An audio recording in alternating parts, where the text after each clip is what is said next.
کے پیارے محبوب کی امت میں سے ہیں، اور اس حبیب نے ہم سے بہت پیار کیا ہے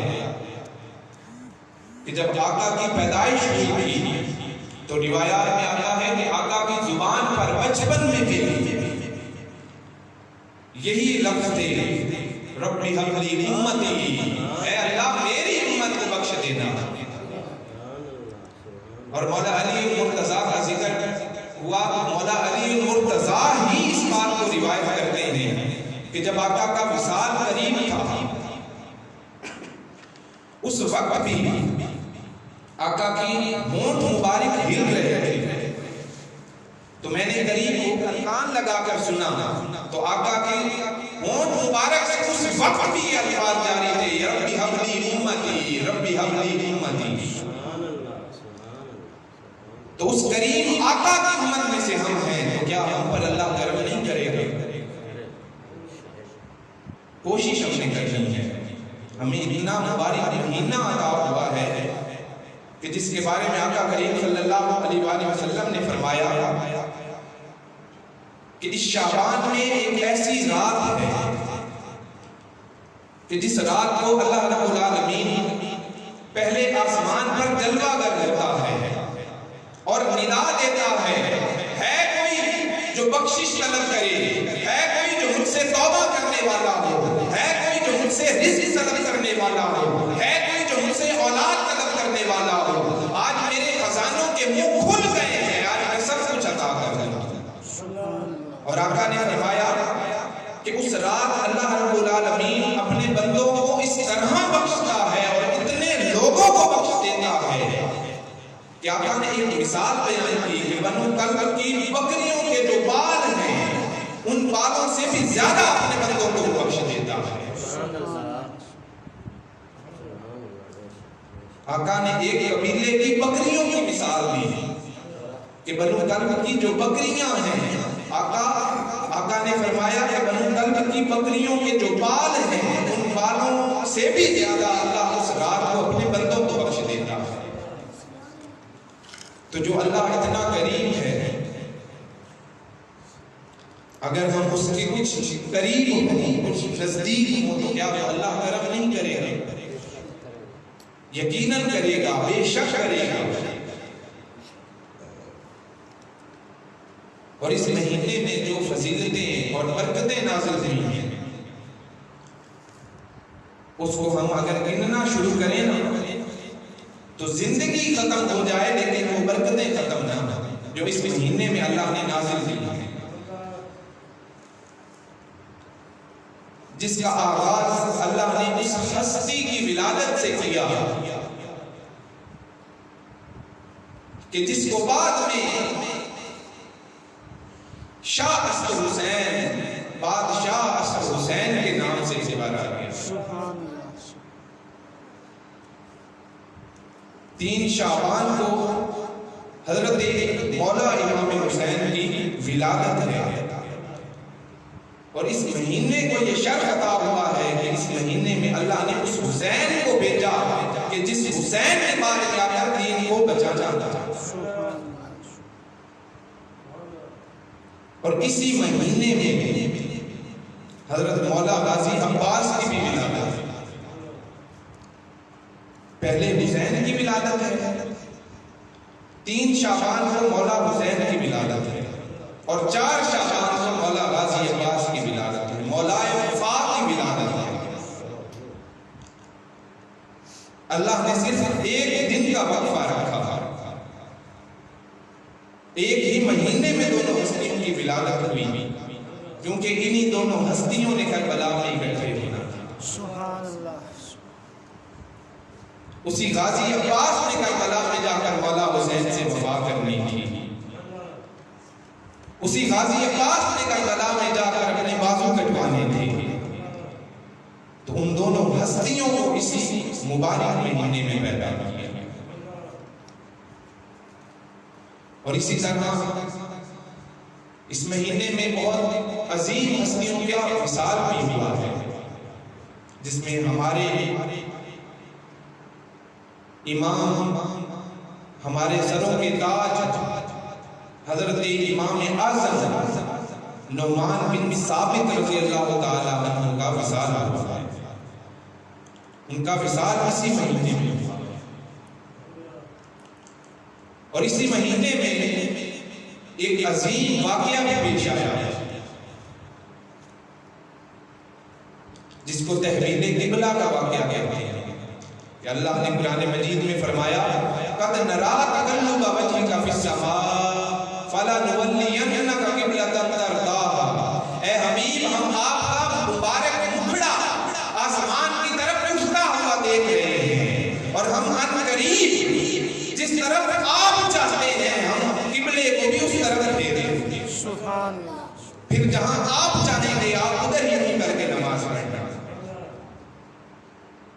وہ عظیم واقعہ بھی اسی مہینے میں ہوا تھا جس کو تحویل قبلہ کا واقعہ کہتے ہیں, جس کو قبلہ کی تبدیلی کا واقعہ کہتے ہیں. کہ آقا کریم صلی اللہ علیہ وآلہ وسلم ظہر کی نماز ادا کر رہے تھے اور بار بار اپنا چہرہ مبارک, اپنا نورانی چہرہ والضحیٰ والا مکھڑا آسمان کی طرف اٹھا رہے تھے.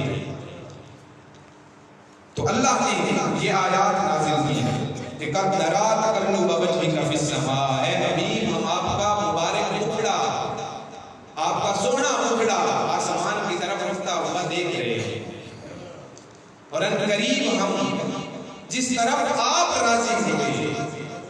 دیکھیں اللہ کی محبت کا اندازہ لگائیں. اللہ فرما رہا ہے اے حبیب جس طرف آپ راضی ہوئے ہم اپنا قبلہ بھی اس طرف لے رہے ہیں. سبحان اللہ. تو اگر ہم اس مہینے کو ضائع کرتے ہیں, اس مہینے میں اپنی زندگی کو بدلنے کی کوشش نہ کریں, تو پھر یقیناً ہم نے اپنی زندگی کو ضائع کر دیا. ہم نے ان لمحات کو ضائع کر دیا جو اللہ نے ہمیں عطا کیے تھے. ہم ناشکری کے مرتکب ہوئے, ہم نے اپنی ان سانسوں پر شکر کا ادا نہ کیا. اگر ہم اس مہینے میں اپنی زندگی کو بدلنے کی کوشش نہیں کرتے.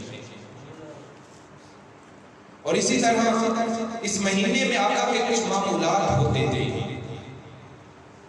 کہ آقا کریم صلی اللہ علیہ وآلہ وسلم اس مہینے میں پہلے شعبان سے, یکم شعبان سے ہی روزوں کا آغاز کر دیتے تھے. سبحان اللہ. اب وہ کوئی فرضی روزے نہیں تھے یا کوئی اللہ کا حکم نہیں تھا, لیکن آقا نے درس دینا تھا, امت کو سکھانا تھا. لقد کان لکم فی رسول اللہ اسوۃ حسنہ کا درس دینا تھا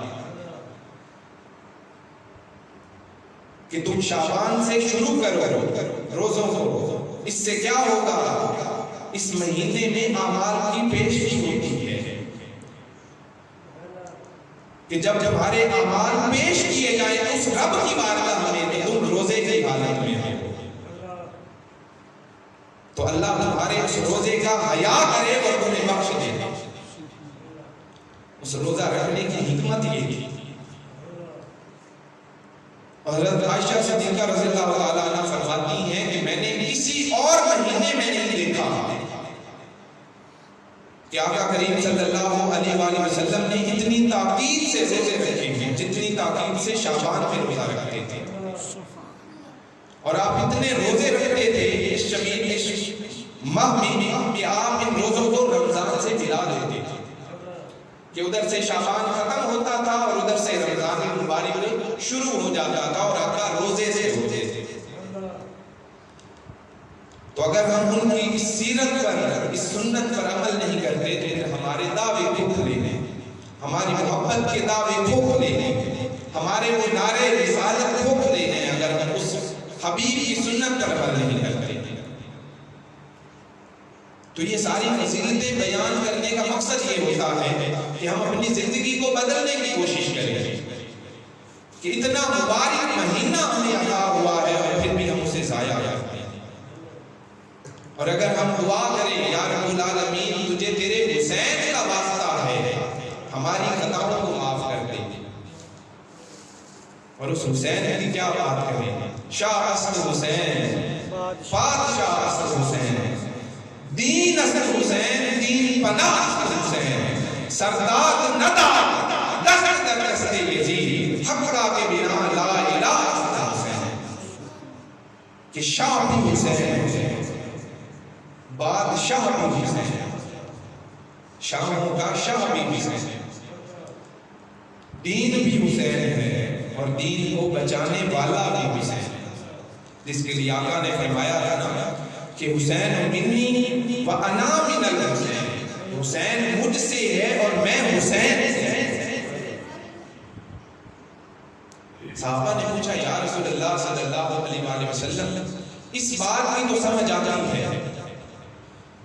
کہ حسین آپ سے ہے، کیونکہ اولاد ہمیشہ باپ سے ہوتی ہے، یہ تو قانون فطرت ہے کہ جو بھی اولاد پیدا ہوتی ہے وہ اپنے باپ سے ہوتی ہے، لیکن اس بات کی سمجھ نہیں آئی کہ وہ آپ حسین سے کس طرح ہیں۔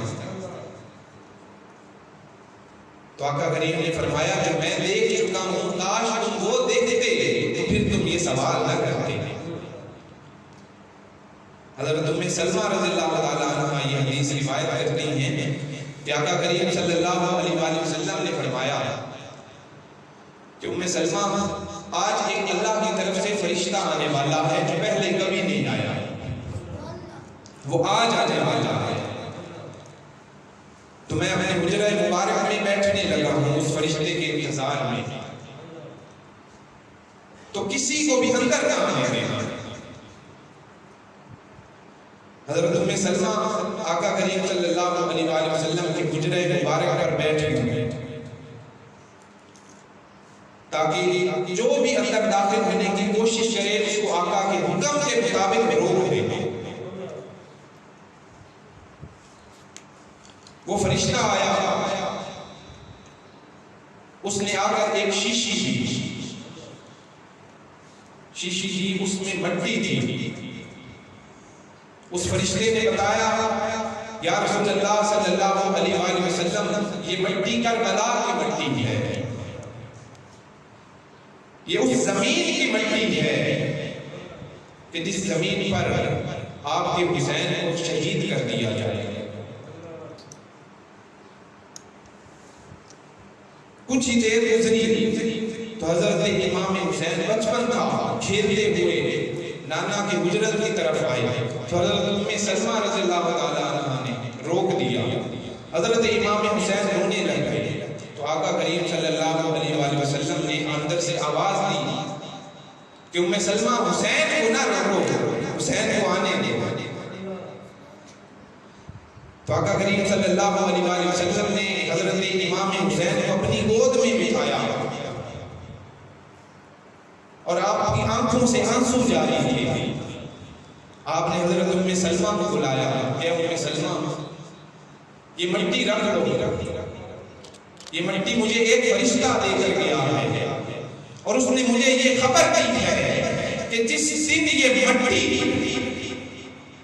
کالی سے سرخ ہو جائے اس دن سمجھ جانا کہ آپ کے نواسے کو شہید کر دیا گیا۔ اس حسین کی ولادت اس مبارک مہینے میں کہ جس حسین کے لاز میرے آقا نے کس طرح اٹھائے اور کس طرح ان کو شہید کر دیا گیا۔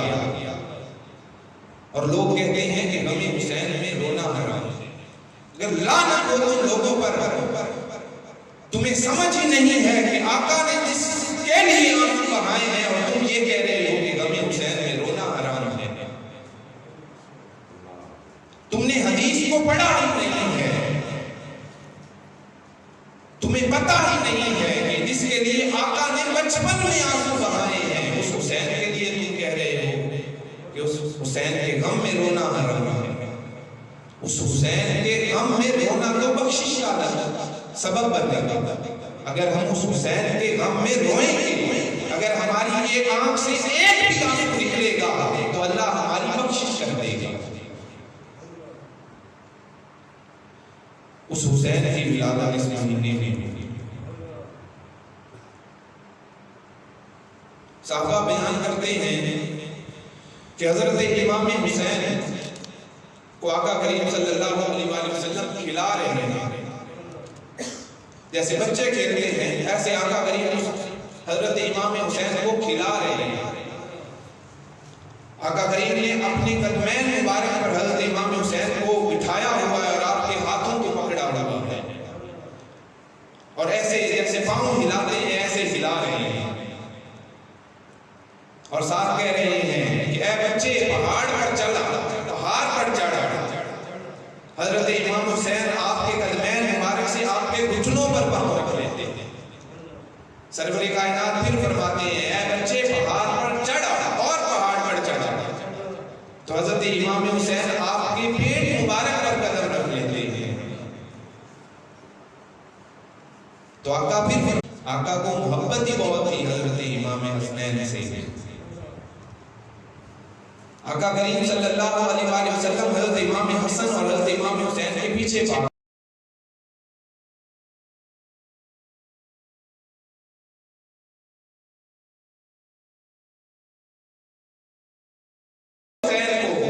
پھر کہتے پکڑو حسن، پکڑو حسین کو، یہاں تک کہ آپ نے دونوں کو پکڑ لیا اور اپنے کندھے پہ اٹھا لیا اور پھر کہا یا اللہ تو اس سے محبت کر، اور جو ان سے محبت کرے ان سے بھی محبت کر۔ اے اللہ ان سے محبت کر، اور پھر جو ان سے محبت کرے تو اس سے بھی محبت کر۔ اور ساتھ فرمایا من احب حسین فقد احبنی، اے اللہ جو حسین سے محبت کرے تو سمجھ وہ مجھ سے محبت کر رہا، اور جو مجھ سے محبت کرے گا من احبنی فقد احب اللہ، اور جو حسین سے محبت کرے گا وہ مجھ سے محبت کرے گا، اور جو مجھ سے محبت کرے گا وہ مجھ سے محبت کرے گا۔ اور اے اللہ میں تیری بارگاہ میں عرض کرتا ہوں، تیری بارگاہ میں گزارش کرتا ہوں کہ جو اس طرح محبت کرے تو اس کو جنت میں داخل کر دے۔ من ابغض حسین، اور جو حسین سے بغض رکھے، جو حسین سے دل میں بغض رکھے، کینہ رکھے، نفرت رکھے، فقد ابغض اللہ، تو وہ یہ سمجھے کہ میں حسین سے بغض نہیں رکھ رہا، میں اللہ سے بغض رکھ رہا۔ اور جو اللہ سے بغض رکھے گا اس کا ٹھکانہ جہنم ہوگا۔ اس حسین کی ولادت اس مہینے میں، اتنی برکتیں اتنی رحمتیں اس مہینے میں نازل ہوئی، اور اگر ہم پھر بھی اس مہینے کو ضائع کرتے ہیں، اس مہینے سے کچھ حاصل نہ کریں، تو پھر ہمیں اپنی زندگی کے بارے میں سوچنا چاہیے کہ وہ وقت یاد کرنا چاہیے کہ جب ہم آقا کریم کے سامنے بروز قیامت پیش ہوں گے اور آقا اپنا چہرہ مبارک ہم سے پھیر لیں گے اور کہیں گے کہ میں تو اس کو جانتا ہی نہیں، تو کتنا سخت ہوگا وہ وقت کہ جن کا ہم کلمہ پڑھتے تھے، جن کا ہم دم بھرتے تھے، وہی ہم سے اپنا منہ پھیر لیں، وہی اپنا چہرہ مبارک دوسری طرف کر لیں۔ تو مرنے کا مقام ہوگا ہمارے لیے اگر ہم اپنی زندگی کو آقا کی زندگی کے مطابق نہیں گزارتے، ہم اپنی زندگی کو آقا کی آل کی محبت میں نہیں گزارتے، جس کے لیے اللہ نے بھی حکم دیا لا تزم علیہ اجر المودۃ فی القربى، کہ اے حبیب آپ اپنے ان ماننے والوں کو کہہ دیں، ان کو میرا حکم سنا دیں کہ اگر تم چاہتے ہو کہ تمہاری یہ نمازیں قبول ہوں، تمہارے یہ روزے قبول ہوں، تمہاری یہ حج قبول ہو، تمہاری زکاتیں قبول ہوں، تمہارے صدقات قبول ہوں، تو اس سے پہلے میری آل سے محبت کرنا۔ اگر تم میری آل سے محبت نہیں کرو گے کہ تمہارے سارے اعمال رد کر دیے جائیں گے، کچھ بھی قبول نہیں ہوگا، سب کچھ ٹھکرا دیا جائے گا۔ تو اللہ کا حکم اگر ہم نہیں مانتے، اگر ہم اہل بیت سے محبت نہیں کرتے، تو یقیناً ہمارا ایمان نہیں ہے۔ ایمان کے لیے واجب ہے کہ ہم اہل بیت سے محبت کریں، جس اہل بیت کے لیے آقا نے فرمایا انما یرید اللہ لیذهب عنکم الرجس اہل البیت ویطہرکم تطہیرا، کہ یہ میری اہل بیت اتنی پاک ہے کہ دنیا کائنات میں ان جتنا کوئی پاک نہیں، اور وہاں سے ہی پنجتن پاک نکل آیا۔ تو اگر ہم پنجتن پاک سے محبت نہیں کرتے، پنجتن پاک کے ساتھ تعلق نہیں رکھتے، ارے آقا نے تو اتنا بھی فرما دیا ہے کہ جو نماز پڑھے اور میری اہل بیت پر اور مجھ پر درود نہ پڑھے، اللہ اس کی نماز کو ہی رد کر دیتا ہے۔ تو سوچیں کس کام کی نمازیں رہ جائیں گی اگر ہم اہل بیت سے محبت نہیں کرتے، اہل بیت کے ساتھ تعلق نہیں رکھتے۔ اور اللہ نے تو اپنے دین کو اتنا آسان بنا دیا ہے کہ حضرت ابوبکر صدیق رضی اللہ تعالیٰ عنہ مولا علی المشکل کشا کے چہرے مبارک کو دیکھے جا رہے ہیں، دیکھے جا رہے ہیں، دیکھے جا رہے ہیں۔ کافی وقت گزر گیا تو حضرت عائشہ صدیقہ رضی اللہ تعالیٰ عنہ نے سوال کیا کہ ابا جان آپ علی کے چہرے کو اتنے وقت سے دیکھے جا رہے ہیں، کیا کوئی خاص وجہ ہے؟ تو حضرت ابوبکر صدیق نے بڑا خوبصورت جواب دیا، یہ ہے وہ اہل بیت جن کے بارے میں حضرت ابوبکر صدیق بیان کر رہے ہیں۔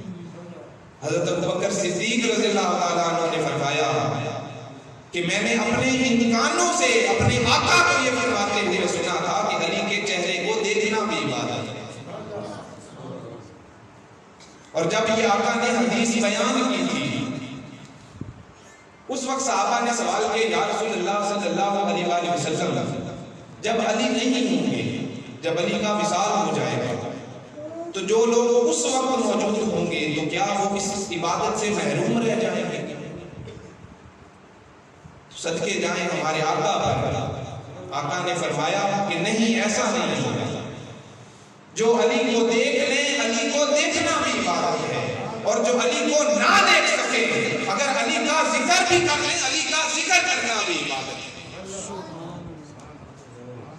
کہ جن کو تو یہ نصیب ہو جائے کہ وہ علی کو دیکھ لے، جو علی کا مبارک مکھڑا دیکھ لے، علی کا خوبصورت چہرہ دیکھ لے، انہوں نے تو عبادت کر لی ہے۔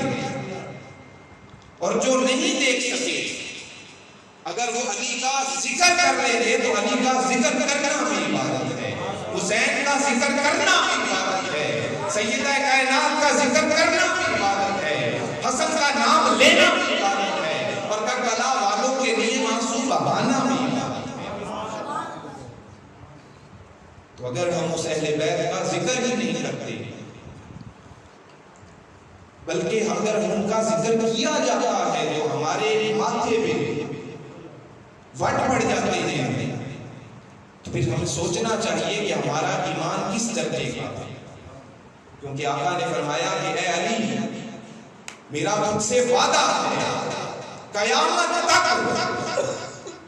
کوئی مومن نہیں ہے جو تجھ سے محبت نہ کرے، اور کوئی منافق نہیں ہے جو تجھ سے بغض نہ کرے۔ ایمان کی نشانی دے دی، ایمان کا پیمانہ دے دیا آقا نے کہ مومن ہوگا ہی اس وقت تک جب تک وہ علی سے محبت کرے گا، اور اگر علی سے محبت نہیں کرے گا تو وہ مومن نہیں ہوگا، وہ منافق ہوگا۔ صحابہ آقا کی بارگاہ میں حاضر ہوئے، یا رسول اللہ صلی اللہ علیہ وآلہ وسلم جنگ کا وقت تھا، آقا قریب ہی جنگ میں موجود تھے، غزوے میں موجود تھے،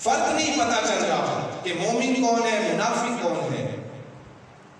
جو ہمارے مخالف ہیں، جو ہمارے مخالف سامنے سے لڑنے والے ہیں، وہ بھی نعرہ تکبیر لگاتے ہیں اور ہم بھی لڑنے سے پہلے نعرہ تکبیر لگاتے ہیں، تو ہمیں سمجھ نہیں آ رہی کہ کیسے فرق ہو کہ مومن کون ہے، منافق کون ہے، ہمارے ساتھ کون ہے اور منافقوں کے ساتھ کون ہے۔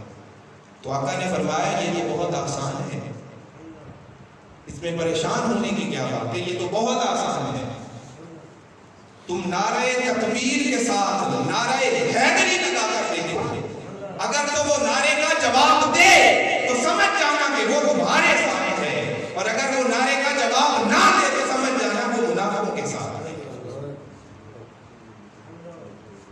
یہ ہے اہل بیت،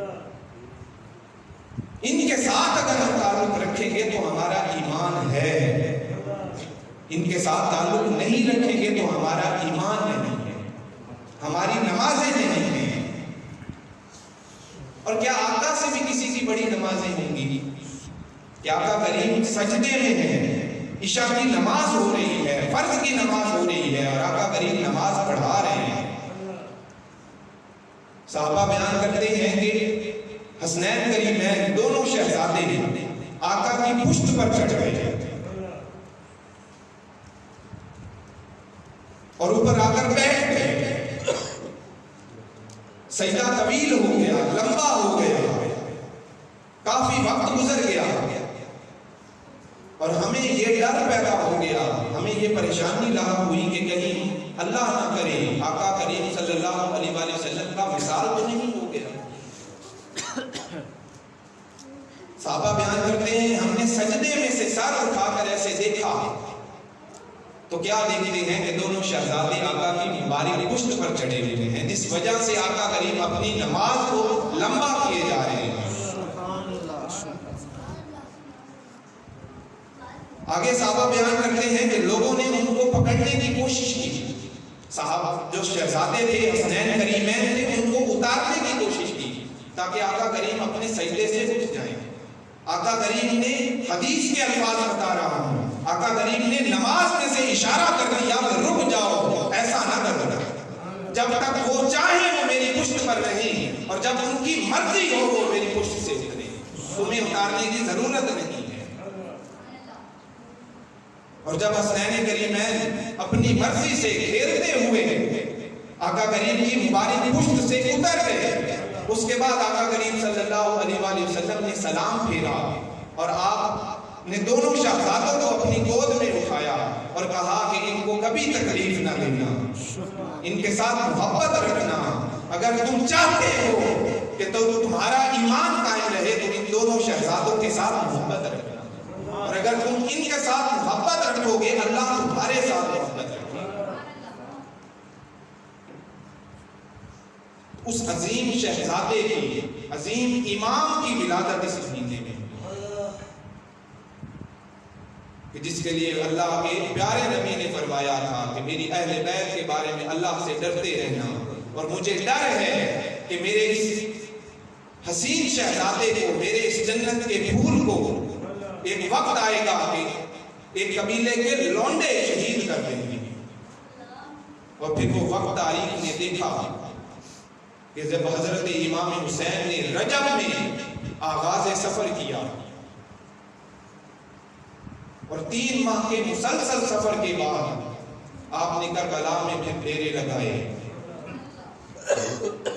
اور وہاں پھر وہ حدیث ثابت ہو گئی کہ جب آپ نے سارے کنبے کو شہید کروا دیا، اپنی اولاد کو شہید کروا دیا، اپنے بھائیوں کو شہید کروا دیا، حضرت عباس علمدار جیسے عظیم وفادار کو شہید کروا دیا، تو اس وقت وہ حدیث ثابت ہو گئی کہ حسین منی وانا من الحسین، کہ حسین مجھ سے ہے اور میں حسین سے ہوں،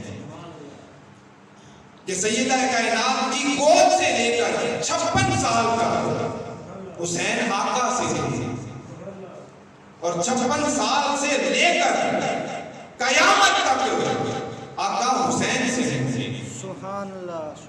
آقا کے دین کی بقا حسین سے ہوگی.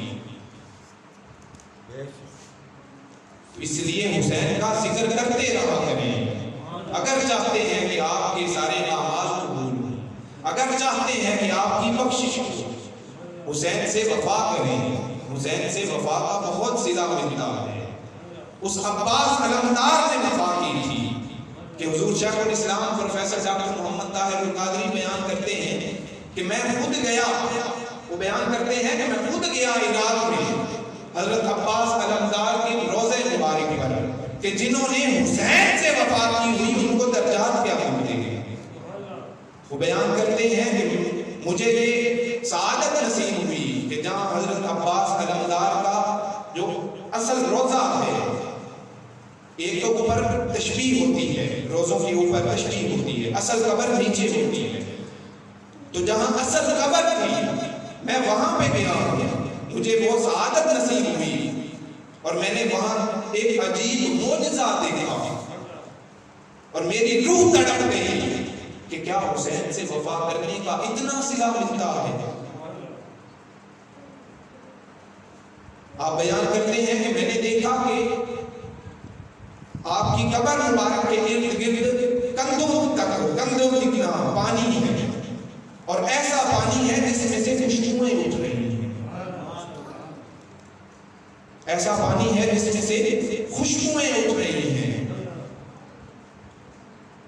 1400 سال گزر گئے ہیں. 1400 سال سے وہ بتاتے ہیں جو وہاں کے متولی ہیں کہ 1400 سال سے یہ پانی ایسے ہی بہ رہا ہے اور آج تک نہ یہ پانی خراب ہوا ہے اور نہ اس پانی میں بو آئی ہے.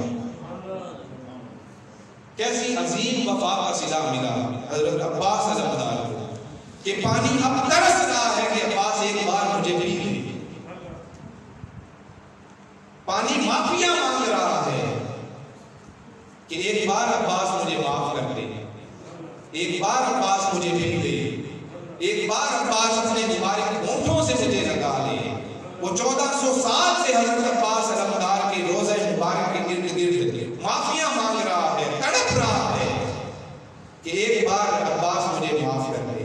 اور عباس نے کیا کیا تھا؟ اس حسین کے ساتھ وفا کی, اس حسین کے ساتھ زندگی گزار دی تھی, اپنے بازو کٹوا دیے تھے, اپنا گلا کٹوا دیا تھا, لیکن اس حسین کا ساتھ نہیں چھوڑا تھا. تو اگر ہم بھی اب اس حسین کے ساتھ وفا کریں, ان کا ذکر کریں, ان کا نام لیں, ہر وقت ہمارے دل میں حسین ہو, اور جیسے انہوں نے حق کے خلاف ڈٹ کر مقابلہ کیا کہ چاہے یزید کو تخت مل گیا لیکن یزید کا نام غرق ہو گیا, حسین نے سر دے کر دین کو بھی بچا لیا, اور آج تک حسین حسین ہوتا ہے. آج تک کوئی یہ نہیں کہتا کہ یزید بادشاہ تھا, بلکہ ہمیشہ یہی کہتے ہیں بادشاہ است حسین, شاہ است حسین, بادشاہ است حسین, دین است حسین, دین پناہ است حسین. اس حسین سے محبت کریں, اس حسین کے ساتھ تعلق رکھیں, اس کا ذکر کیا کریں, کیونکہ یہ حسین لفظ بھی جو آیا نا, یہ نام آقا نے فرمایا یہ حسین نام بھی جنت سے آیا ہے. تو جو لفظ بھی جنت سے آیا ہو, اندازہ لگائیں کیا اس لفظ کے بولنے سے عبادت ہوتی ہے یا نہیں ہوتی؟ یقیناً ہوتی ہے. تو اس حسین کا ذکر کیا کریں, اس حسین سے محبت رکھا کریں. اور آپ نے وہ واقعہ سن رکھا ہے کہ ایک راہب جو آقا کی بارگاہ میں آیا تھا اور آ کر عرض کی یا رسول اللہ صلی اللہ علیہ وآلہ وسلم میرے لیے دعا کریں کہ اللہ میرے نصیب میں اولاد لکھ دے. تو آقا کریم نے اس کو لوٹا دیا کہ تمہارے نصیب میں اولاد نہیں. اس نے دوبارہ گزارش کی کہ یا رسول اللہ صلی اللہ علیہ وآلہ وسلم دعا کریں, آپ کی دعا سے تو قسمتیں بدل جاتی ہیں, تقدیریں بدل جاتی ہیں, تو کیا میری قسمت نہیں بدل سکتی؟ تو آقا کریم صلی اللہ علیہ وآلہ وسلم نے پھر وہی بات فرمائی کہ چلے جاؤ تمہارے نصیب میں اولاد نہیں ہے. وہ آقا کی بارگاہ سے واپس آ گیا, روتا ہوا جا رہا تھا کہ رستے میں چھوٹا کھیلتا ہوا حسین ملا. حضرت مولا حسین نے اس کو روک کر پوچھا کہ کیا ہوا ہے, کیوں رو رہے ہو؟ تو اس راہب نے جواب دیا کہ میری قسمت میں اولاد نہیں تھی, کافی وقت ہو گیا میری شادی کو, تو اللہ نے مجھے اولاد نہیں عطا فرمائی.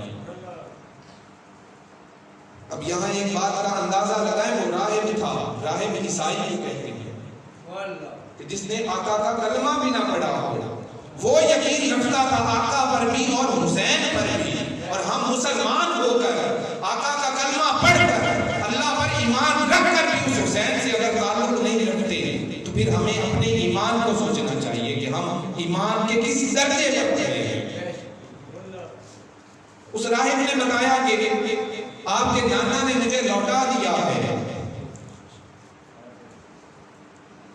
تو حضرت امام حسین نے اس راہب کی انگلی پکڑ لی کہ آؤ چلو میرے ساتھ چلو, دیکھتے ہیں تمہارا مسئلہ حل ہوتا ہے کہ نہیں.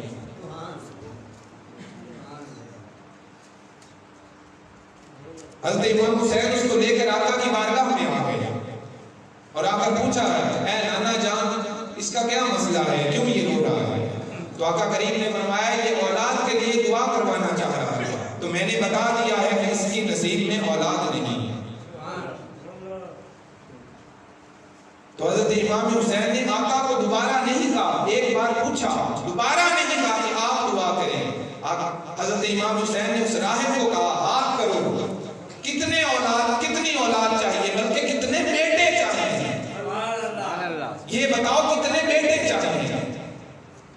حضرت امام حسین نے کہا ہاتھ پہ گنتے جاؤ، 1 2 3 4 5 6 7۔ جب 7 بیٹے ہو گئے تو اس راہب نے ہاتھ جوڑ دیے، بس حسین 7 کا بول گیا۔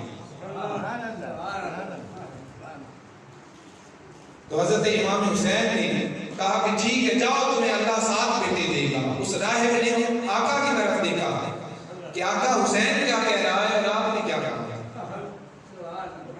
تو آقا کریم اس کے دیکھنے کو سمجھ گئے اور جواب دیا کہ میرے نزدیک تو تیری قسمت میں اولاد نہیں تھی، اب حسین جانے اور حسین کا خدا جانے، اب حسین جانے اور حسین کا خدا جانے۔ حسین لے کے دے سکتا ہے تو یہ اس کا اختیار ہے، یہ اللہ نے اس کو اختیار دیا ہے کہ حسین کچھ بھی لے کے دے سکتا ہے۔ جس پر شاعر بڑا خوبصورت کلام لکھتا ہے کہ کیا کہوں کیا میرے حسین کا ہے، کیا کہوں کیا میرے حسین کا ہے، جو ہے رب کا میرے حسین کا ہے، جو ہے رب کا میرے حسین کا ہے۔ مل کے پڑھیں، جو ہے رب کا میرے حسین کا ہے، جو ہے رب کا میرے حسین کا ہے۔ اور ہم تو قرآن کی تلاوت چھوڑ چکے ہیں، قرآن کو چند چیزوں کے لیے، بیٹی کے سر پہ رکھنے کے لیے، ختم پڑھنے کے لیے ہم نے رکھا ہوا ہے، لیکن اس حسین نے کہاں قرآن کو پڑھا۔ شاعر کہتا ہے کہ نوکے نیزہ تلاوت قرآن،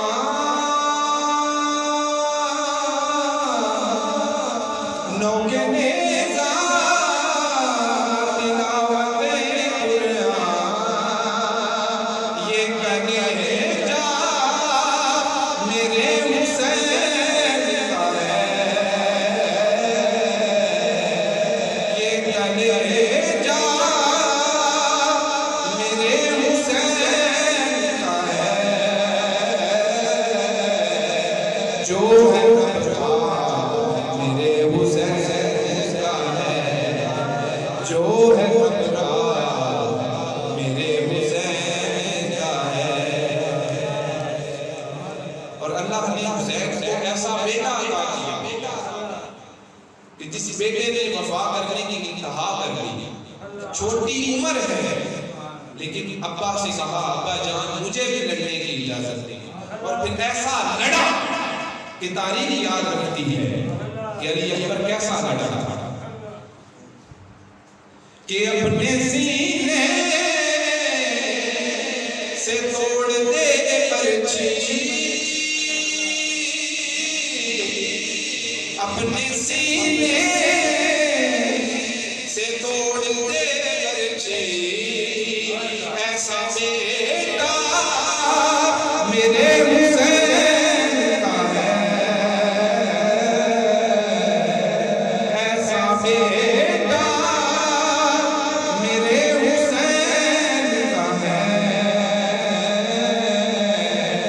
جو ہے رب کا میرے حسین کا ہے، جو ہے رب کا میرے حسین کا ہے۔ ایک بار مل کے پڑھ لیں، جو ہے رب کا میرے حسین کا ہے، جو ہے رب کا میرے حسین کا ہے۔ اور ایک آخری شعر پڑھ اپنی بات ختم کرتا ہوں کہ اہل بیت سے محبت کرنا اور فرق کیا ہے؟ شاید بڑا خوبصورت شعر ہوتا ہے کہ کہا تھا نہ علی کا بغض سینے میں چھپتا نہیں، علی کا بغض سینے میں چھپتا نہیں. کیا ہوتا ہے؟ منافق چیخ پڑتے ہیں، کمینے بول پڑتے ہیں. علی کا بغض سینے میں چھپتا نہیں ہے، منافق چیخ پڑتے ہیں، کمینے بول پڑتے ہیں. اور علی کا عشق ماؤں کی شرافت کی نشانی ہے، علی کا عشق ماؤں کی شرافت کی نشانی ہے. علی کا نام آتا ہے تو شجرے کو پڑھتے ہیں، علی کا نام آتا ہے تو شجرے کو پڑھتے ہیں. اللہ تبارک و تعالیٰ کی بارگاہ میں دعا ہے کہ اللہ رب العالمین ہمیں آقا کریم صلی اللہ علیہ وآلہ وسلم کی اہل بیت کے ساتھ محبت اور عشق کرنے کی توفیق عطا فرمائے، اور ہماری اس حاضری کو اپنی بارگاہ میں